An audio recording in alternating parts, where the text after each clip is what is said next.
Fitness news shows are a disgrace. They look more like gossip pages, celebrity news, drama, than bodybuilding or weightlifting.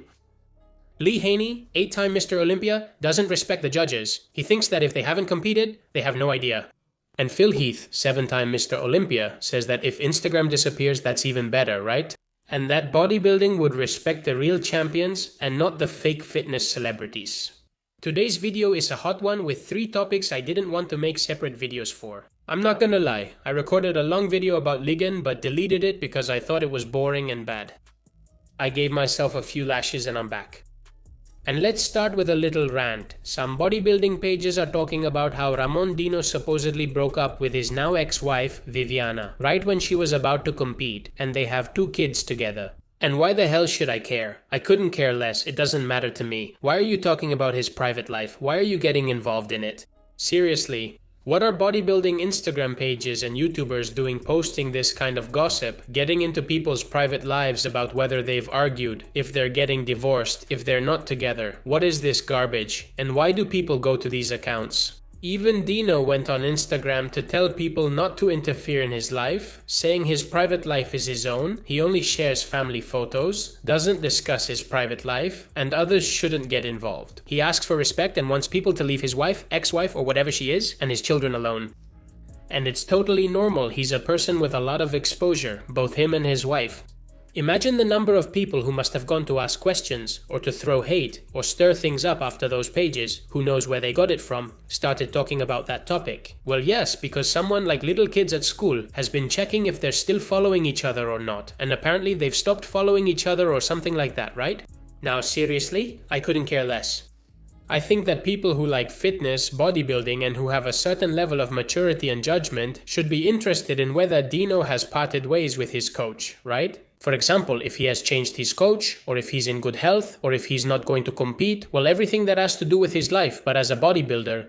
I think it's out of place and pathetic that some YouTubers or Instagrammers are posting content about this as if it were important news, and I'm really glad to see so many comments from people saying, I don't care, I'm not interested, it doesn't matter to me, don't get involved in that.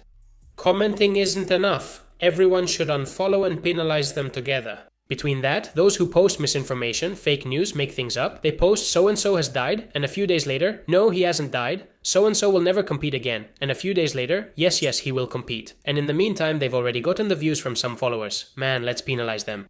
Between clickbait, invading others' lives, and creating fake controversies, the fitness community stinks. Plus, everyone knows Dino secretly loves Chris Bamster.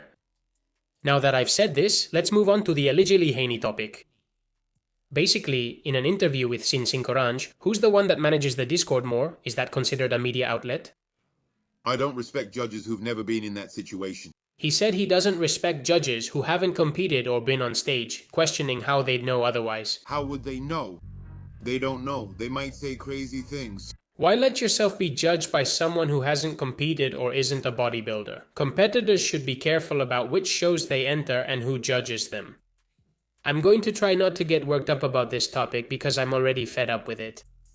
I really like Lee Haney, I think he's a fantastic person, I have a video about him, I really like him as a bodybuilder, but here I think he's lost it, the man is already senile. What nonsense, what an utterly stupid thing he just said.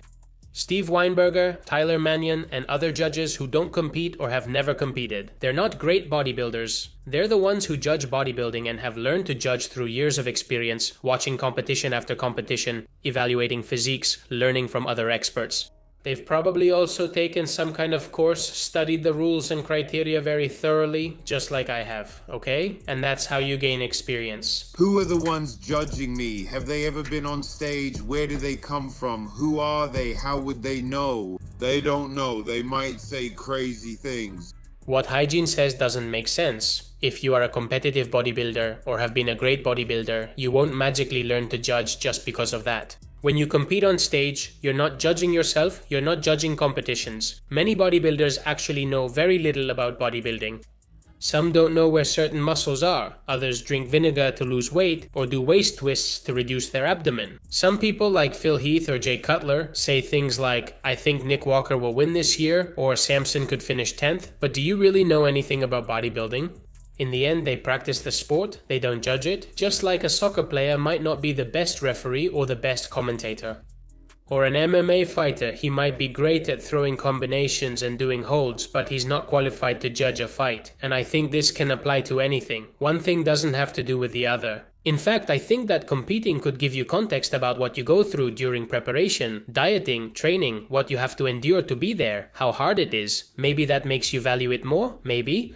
But what happens? It could also be creating a bias, and actually that's how it is, because a lot of old school bodybuilders always say that the one who should win is the one with a physique like theirs, the one who looks most like them, or that the physiques from before were better, so they're going to penalize the ones from now. If I end up judging a bodybuilding champion who's 70 or 80 years old, are you going to put Coleman in as a judge right now? And I don't know, maybe he would make Irfs or Brandon the Olympia winner, and he would put Derek last, and well, I don't think so. And look, now that I've said it, Coleman, when Coleman predicts Arnold or Olympia winners, I can't believe it. On my channel, I do a lot of pre-competition analysis and usually predict the winners and placements correctly, or at least very close. And when the competitions happen, I analyze them and I explain them, because I know the criteria. I've spent many years, invested daily, bringing bodybuilding content, watching competitions, watching guys pose, learning from the judges, in the end, educating myself. I'm not a great bodybuilder, but when I bring competitions to the channel, I analyze them and explain what happened. And then, what a surprise. Tyler Mannion, the vice president and judge of the Olympia, the Arnold, etc., always comes out to say almost word for word what I said in my analysis days before. You already know we even have a meme on the channel that Tyler watches my videos. Obviously it's a joke. What I mean by this is that I know how to judge bodybuilding. Tyler Mannion knows how to judge bodybuilding. Steve Weinberger knows how to judge bodybuilding. You don't need to have competed in bodybuilding to know how to judge it. You don't have to weigh 140 kilos to judge a competition or to have won an Olympia. If right now we sat Jay Cutler, Dorian Yates, Lee Haney, Coleman and Phil Heath there, my god, what a mess they would make. They would be super subjective, emotional, even nostalgic when judging, and they wouldn't be the most suitable people. Having competed in bodybuilding doesn't make you a good judge. And look, not all judges who haven't competed are good judges. Surely some of them aren't objective, have preferences, or even don't judge very well. Of course, that can happen. That's also why there are several judges per competition who talk among themselves, debate, argue, and make decisions together. So, not respecting judges who haven't competed, saying they don't know anything, and that you shouldn't trust them, seems out of place to me. I even think it's a serious accusation and an insult to how bodybuilding is being conducted. I'm sorry, but I don't agree.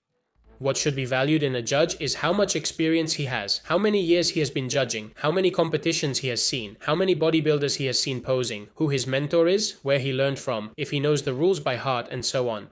In fact, the judges themselves tell the bodybuilders how they have to pose or which muscles they need to improve. They don't just judge them, they actually shape the physiques that will later be judged. Girl Ligini, I love you, but you've gone a bit off track here. Let's discuss Phil Heath, who made a bold claim. He believes if Instagram vanished, bodybuilding, and likely the whole community, would be affected. Of fitness, would go back to respecting the real champions again, not the fake fitness celebrities. What does he mean here?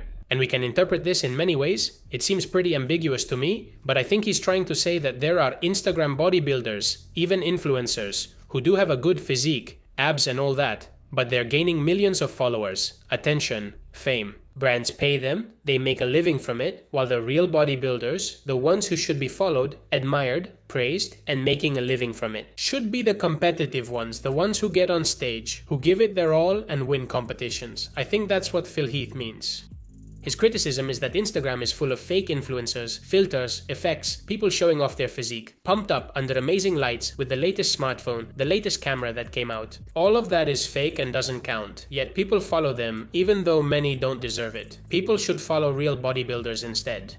And the thing is, look, I partially agree in the sense that Instagram has made it so that people follow others who maybe shouldn't have so many followers or don't deserve it. Many idiots get followed, but there are also valuable people who share interesting content. Not just their bodies and poses like a bodybuilder, it's not even exclusive, because there are also bodybuilders, in fact almost all of them, who also have Instagram profiles, and most of them have millions or thousands of followers. And many, thanks to that, can make a living from the internet, from sponsorships, from advertising, and that's why they can compete, and they can afford it.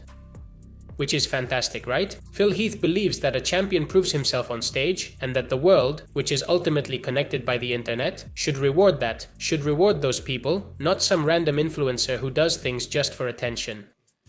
I understand Phil Heath gets frustrated because during his time, which wasn't long ago, it wasn't as popular as it is now.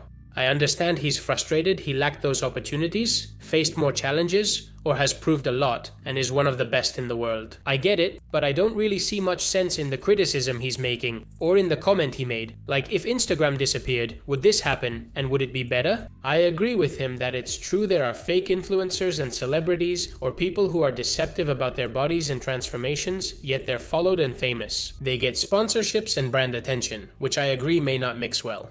It also depends on the case. Phil Heath has 4 million followers, and then Lee Haney, the man I mentioned before, who won 8 Olympia titles, has fewer followers than many average fitness influencers who haven't even competed. I don't really agree with Phil Heath either. What do you think about these 3 topics? Do you agree, disagree, or partly agree? Let me know in the comments. That's all for today. Ares White Culturismo signing off. See you next time.